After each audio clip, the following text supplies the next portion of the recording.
Bonjour, bienvenue dans vos réponses en images. Aujourd'hui, nous avons reçu une question qui revient de plusieurs personnes différentes, qui est « Est-ce que je dois payer ma dîme ?» Alors nous avons des personnes de France qui nous ont posé la question, nous avons une personne d'Afrique, une personne d'Australie aussi. Et nous avons pensé faire une vidéo de façon à ce que tout le monde puisse comprendre s'il doit donner la dîme. La dîme, c'est-à-dire 10% de ses revenus. Alors c'est vrai que c'est quelque chose qui est très répandu, c'est aussi une question qui fait vraiment débat, parce que tout le monde n'est pas d'accord. Est-ce qu'il faut donner 10% de ses revenus? Est-ce qu'il ne faut pas donner 10% de ses revenus? On entend parler de temps en temps de dîmes, on entend parler d'offrandes en plus, les dîmes, les offrandes, alors qu'est-ce que c'est? Ça se mélange, on ne sait plus du tout où est-ce qu'on en est. Aujourd'hui, nous allons essayer de répondre à cette question. Est-ce qu'il faut donner la dîme de ses revenus, c'est-à-dire 10% de ses revenus? Nous allons regarder tout simplement ce que nous dit la Bible à ce sujet. Alors la dîme, c'est quelque chose qui date de l'Ancienne Alliance, et même bien avant la loi qui a été donnée à Moïse, mais je dirais qu'elle a pris tout son sens dans la loi. On voit pas mal d'exemples dans le Deutéronome, on en voit, je crois, aussi dans 1 Samuel, lorsque, je regarde mes notes, lorsqu'il avait eu ce problème à traiter.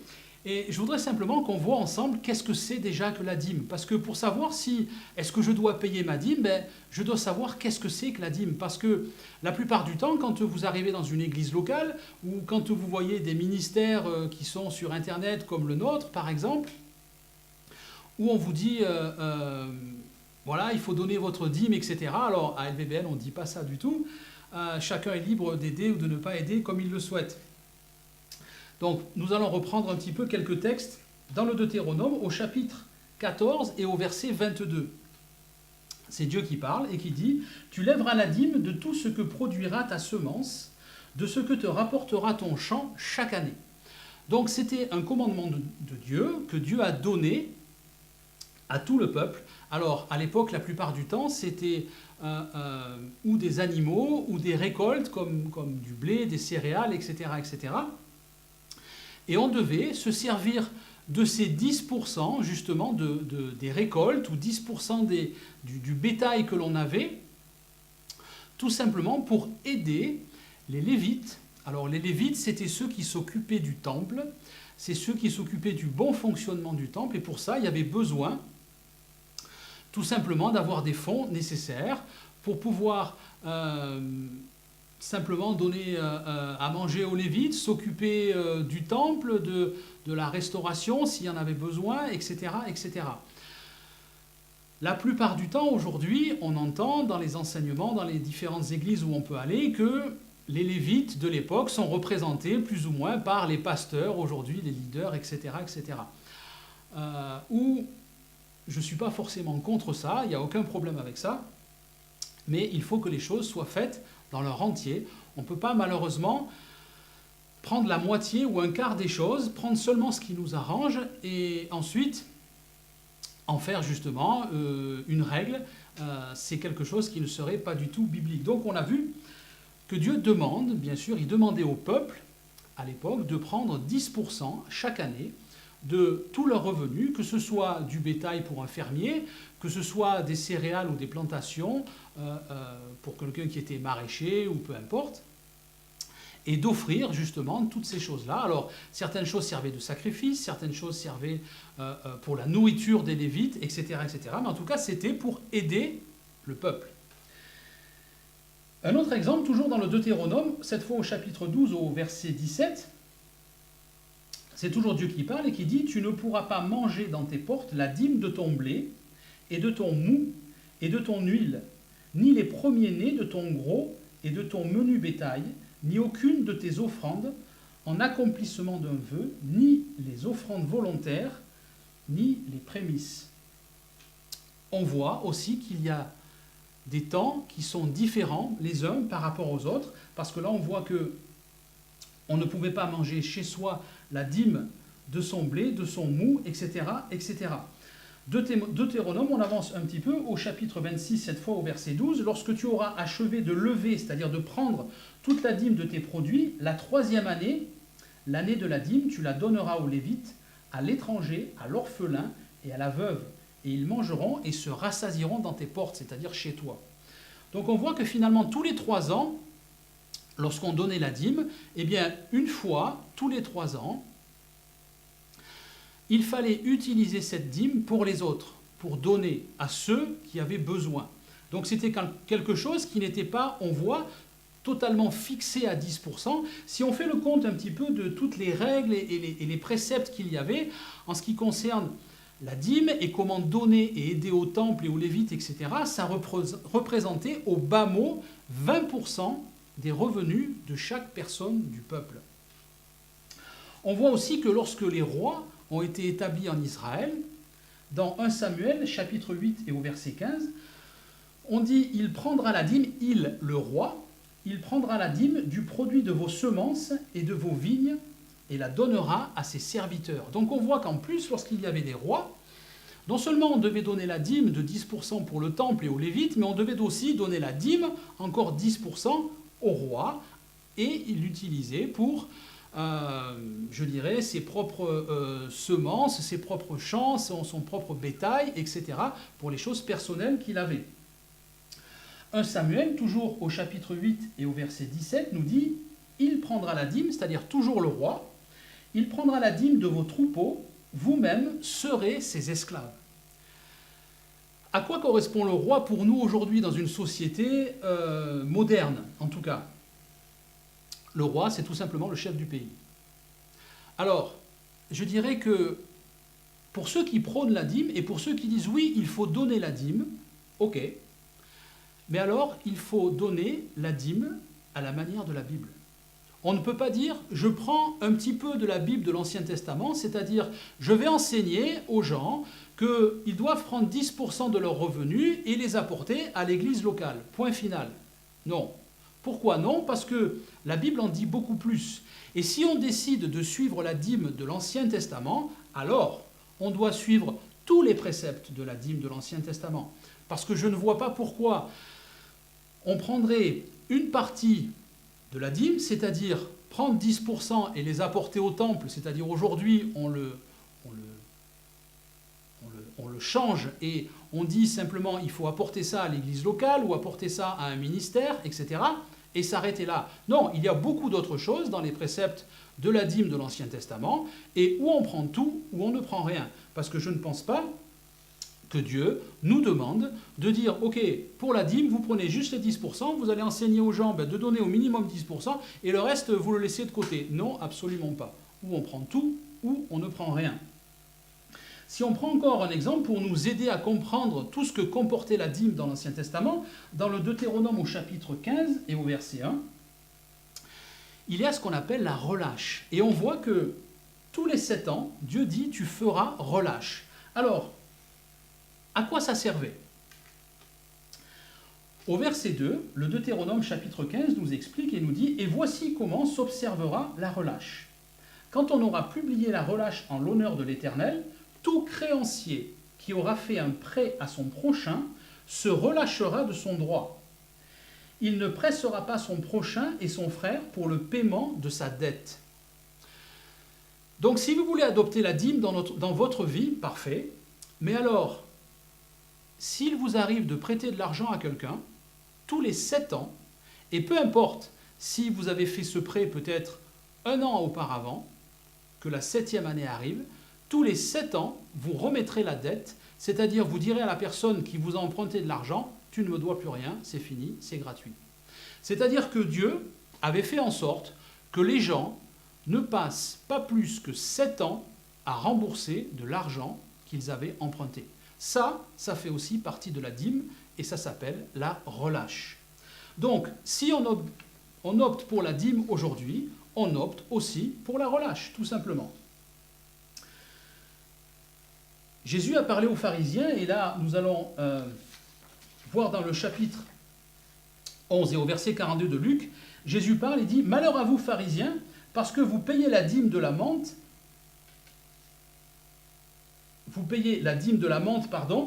et toutes les herbes, et que vous négligez la justice, l'amour de Dieu. C'est là qu'il fallait pratiquer sans omettre les autres choses. » Jésus nous montre bien que finalement, ce n'est pas une histoire de donner avec un chiffre, avec un pourcentage, c'est-à-dire tous les mois, je vais donner 10% de mes revenus, c'est une histoire de motivation. Alors, comment se passent les choses ? Si on regarde la différence entre l'Ancienne Alliance et la Nouvelle Alliance, que se passait-il dans l'Ancienne Alliance la plupart du temps, et je parle sous la loi de Moïse? La loi de Moïse était tout simplement une succession de 613 commandements, et pas des versets du tout, excusez-moi, 613 commandements, 613 ordres que l'on devait respecter. Si on en loupait un, c'est comme si on loupait tout. La loi ne fait pas de sentiment. La loi, elle est là et elle s'applique sans aucun sentiment, sans rien, sans remords, etc., etc. La loi est faite pour avoir des choses très cloisonnées, comme par exemple donner 10% de vos revenus, etc., etc. Sous la grâce, les choses ne sont plus du tout les mêmes. On le voit simplement lorsque Jésus parle, par exemple, de l'adultère. On voit que sous la loi, pour commettre un adultère, il fallait commettre un acte. Mais sous la grâce, c'est plus pareil. Dès que j'ai la pensée, j'ai déjà commis l'acte. Ça nous montre que la grâce, c'est une affaire de pensée bien avant. La grâce remonte bien avant où la loi commençait. C'est-à-dire que la loi commençait dans la parole ou dans l'acte. La loi n'agissait absolument pas du tout au niveau de la pensée. Mais la grâce, elle agit au niveau de la pensée. Pourquoi ? Tout simplement parce que lorsque nous sommes nés de nouveau sous la grâce, notre esprit est séparé de notre âme. Nous dit Hébreux, chapitre 4 et verset 12. Notre esprit est régénéré en Jésus-Christ. Et donc tout ce qui se passe à l'intérieur, toutes nos pensées sont aussi importantes que nos actes et que nos paroles. Ça nous montre bien que la loi, c'est quelque chose de rigide, et la grâce, c'est quelque chose qui va jusque dans la pensée. Paul nous le dit également dans 2 Corinthiens chapitre 9 et verset 7, un verset qui est très connu, et qui dit que chacun donne comme il l'a résolu en son cœur, sans tristesse ni contrainte, car Dieu aime celui qui donne avec joie. Il n'y a pas un seul exemple dans la Nouvelle Alliance, dans la grâce, où nous devons donner 10%. Alors, pour ceux qui sont pro-dîme, ne sautez pas encore au plafond, parce que oui, je comprends que dans la Nouvelle Alliance, on parle de la dîme, c'est vrai, dans Hébreux, on en parle beaucoup, etc. Mais c'est simplement pour donner des exemples de ce qui se passait avant.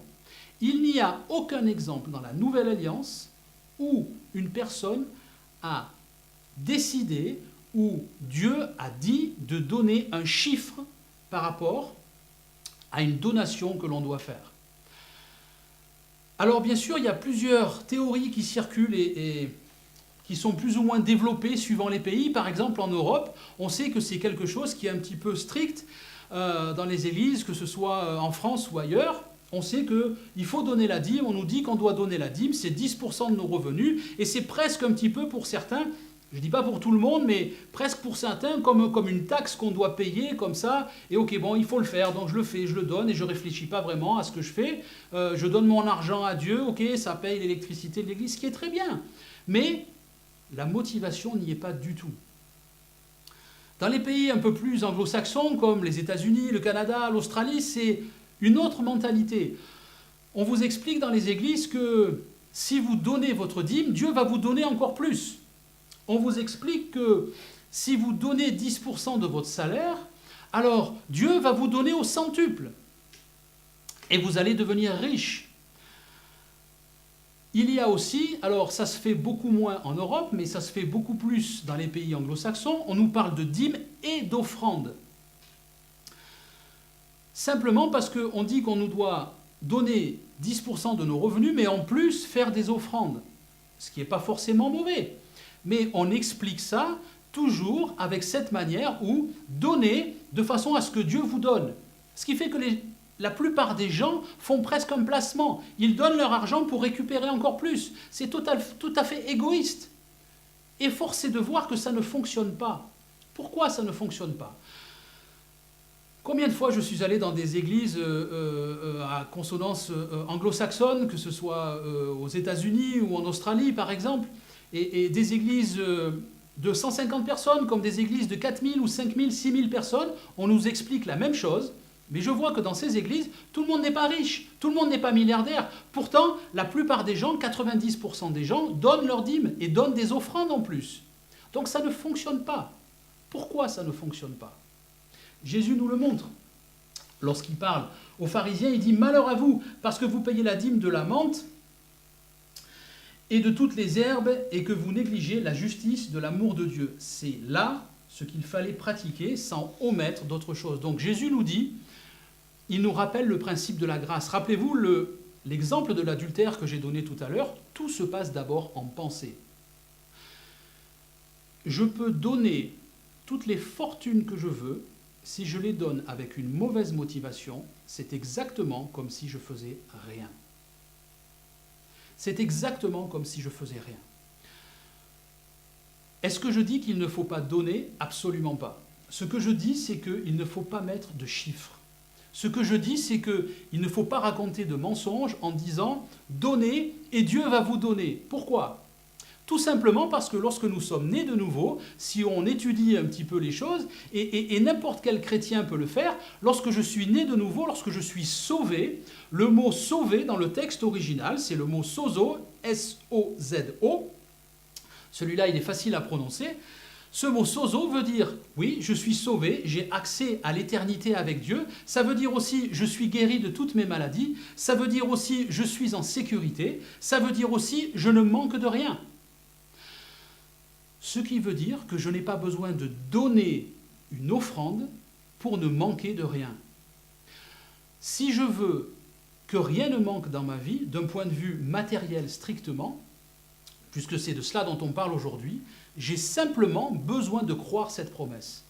Dieu a dit que je ne manquerai de rien. Qu'est-ce qui va faire que je ne manquerai de rien? C'est juste que je le crois, tout simplement. Ce n'est pas parce que je vais donner 1000 euros, 20 euros, 5 euros, 1 million d'euros, peu importe. Ce n'est pas pour ça, absolument pas pour ça, que je ne vais pas être dans le besoin. Si je ne suis pas dans le besoin, c'est parce que je crois la promesse de Dieu, rien de plus. Est-ce que je dis qu'il ne faut pas donner? Pas du tout. Pourquoi? Parce que Dieu donne, c'est dans sa nature. Déjà, il a donné son Fils, Dieu nous donne tout ce qu'il a. Lorsque nous passons par la nouvelle naissance, Dieu a mis à notre disposition absolument tout ce qu'il avait. La puissance de sa parole, tout ce qui lui appartient nous appartient. C'est simplement à nous de faire l'effort de le prendre par la foi, tout simplement. Mais Dieu a fait sa part, il nous a déjà tout donné. Dieu est quelqu'un de généreux. Dieu est quelqu'un qui donne. Et si nous sommes enfants de Dieu, nous avons aussi la nature de Dieu. C'est ce que dit la Bible en tout cas. Et si j'ai la nature de Dieu, je suis aussi généreux. Mais si je suis généreux, je ne vais pas m'accrocher à un chiffre. Je ne vais pas m'accrocher à un pourcentage. Et je ne vais pas regarder ce que je fais. Je vais simplement vivre dans la foi avec les promesses de Dieu. En tout cas, c'est ce que je fais dans ma vie et ça fonctionne très très bien. Je crois simplement que je ne manquerai de rien parce que Dieu me l'a promis. Et je ne manque de rien. Ça ne veut pas dire que, avec ma famille, on ne traverse pas des fois des moments difficiles, etc. Bien sûr que ça arrive à tout le monde. Mais lorsque des moments comme ça arrivent, on proclame les choses et ça arrive tout de suite. Ça ne met pas longtemps pour arriver. Si nous sommes enfants de Dieu, nous sommes ses représentants sur terre. La Bible dit que nous sommes des sacrificateurs. La Bible dit aussi que nous sommes les ambassadeurs de Dieu sur terre. Et ensuite, nous sommes des administrateurs des biens de Dieu. Et c'est là qu'il faut se positionner. C'est là la vérité, c'est là le vrai positionnement. Nous sommes des administrateurs des biens de Dieu, tout simplement. Je ne vais pas donner à l'aveuglette, sans savoir où je donne, sans savoir où mon don va aller, comment il va être utilisé. Pourquoi? Parce que si je suis un administrateur, je suis responsable du don que je fais. C'est-à-dire que je suis responsable de l'utilisation qui va en être faite. Et là, les choses ne sont plus du tout les mêmes. Lorsque je vais donner, je vais m'enquérir d'abord de savoir si mon argent, si l'argent que je vais investir pour l'évangile va être bien utilisé. La motivation qui va faire que je donne est la suivante. C'est tout simple. C'est juste parce que j'ai envie que l'évangile avance sur terre. C'est juste parce que j'ai envie que le maximum puisse entendre la grâce. C'est juste parce que j'ai envie qu'il y ait des ministères qui puissent être soutenus, qui puissent acheter du matériel s'ils en ont besoin, de façon à propager, de façon à divulguer la grâce au maximum sur terre. C'est ça ma motivation. Tout simplement. Si je suis un enfant de Dieu, j'ai exactement les mêmes considérations que Dieu. J'ai exactement les mêmes visions que Dieu. Et la volonté de Dieu, c'est que tous soient sauvés. Si je suis un enfant de Dieu, j'ai sa nature. Et ma volonté aussi, c'est que tous soient sauvés. Donc lorsque je donne, c'est parce que j'ai envie que l'évangile avance. Alors tout ça, ça se traduit par des milliers de manières différentes, bien sûr. Ça peut être pour payer les frais d'une église dans un bâtiment, ça peut être pour payer des caméras, ça peut être pour payer des gens qui vont peut-être utiliser tout leur temps à parler de Jésus-Christ, à donner des enseignements, etc., etc. Ça peut être aussi quelqu'un que le Saint-Esprit va me montrer dans la rue. Tiens, regarde, cette personne, elle est là, va lui acheter un sandwich et dis-lui que Dieu l'aime, par exemple. Ça peut être quand vous êtes au supermarché, le Saint-Esprit qui vous dit regarde cette famille, ils sont à la caisse devant toi, moi j'ai envie que tu leur payes leurs courses, le Saint-Esprit dit. Alors, simplement, j'y vais, je paye les courses et je dis, voilà, je suis chrétien, le Saint-Esprit m'a demandé de me payer vos courses parce qu'il veut vous dire qu'il vous aime, Dieu veut vous dire qu'il vous aime, etc., etc. Et je leur parle de l'évangile et je leur parle de la grâce. Le Saint-Esprit utilise différents moyens et il utilise l'argent aussi, tout simplement. Je suis donc responsable des dons que je fais. Et si tous les chrétiens agissaient comme ça, que se passerait-il? Tout simplement, les endroits qui parfois se disent chrétiens, mais utilisent très mal l'argent, l'utilisent pour des profits personnels, et malheureusement ça existe. Si tous les chrétiens faisaient attention et étaient responsables des dons qu'ils faisaient, des endroits comme ça disparaîtraient parce qu'ils n'auraient plus de finances.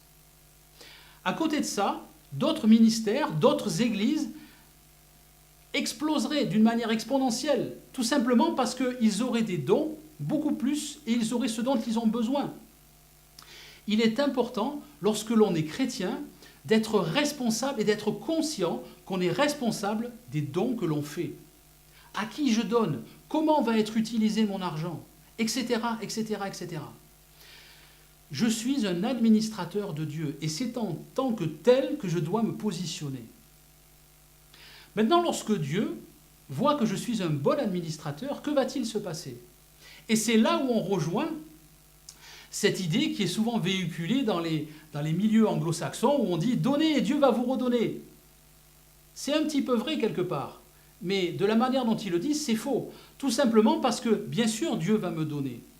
Si je me positionne en administrateur seulement, si j'investis pour l'évangile avec la bonne motivation, parce que Dieu voit que j'utilise l'argent d'une bonne manière, donc il va faire en sorte que j'en reçoive encore plus, pas pour m'enrichir, mais pour investir encore plus. C'est là où est la grande différence. Donc, faut-il donner la dîme? Non, absolument pas. Faut-il donner 10% de ses revenus? Non, absolument pas. Faut-il ne pas donner? Non plus. Il faut donner, parce que Dieu donne, Dieu est quelqu'un de généreux, et en tant qu'enfant de Dieu, nous avons la nature de Dieu, et nous voulons aussi exprimer cette générosité.